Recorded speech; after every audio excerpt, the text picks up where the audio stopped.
Një paralajmërim nga presidenti i Shteteve të Bashkuara Donald Trump për të vendosur tarifa të reja ndaj 8 aleatëve që kundërshtojnë propozimin e tij për marrjen e Groenlandës është dënuar nga udhëheqësit evropian.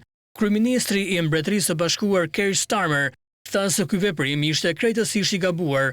Starmer tha se zbatimi i tarifave ndaj aleatëve për të ndjekur sigurinë kolektive të aleatëve të NATO-s është krejtësisht i gabuar.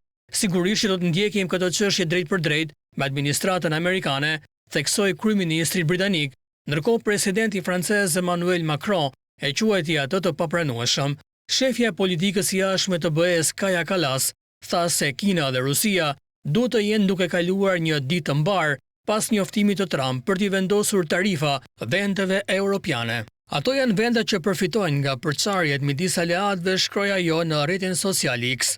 Komentat erdhën pasi Trump njoftoi se një tarifë prej 10% për mallrat nga Danimarka, Norvegjia, Suedia, Franca, Gjermania, Mbretëria e Bashkuar, Holanda dhe Finlanda do të hynte në fuqi më një shkurt, por më vonë mund të rritet në 25% dhe do të zgjaset derisa të arrijë një marrëveshje për marrjen e Groenlandës. Trump këmbguli se territori autonom danez është kritik për sigurinë e SBA-s dhe nuk e ka përjashtuar marrjen e tij me forcë. Pas kërcënimeve të Trump, Bashkimi Evropian thirrri një takim urgjent për në Bruksel këtë të diel. Takimi do të përfshijë të dërguar nga 27 vende të BE-s, sipas agjencisë së lajmeve Reuters.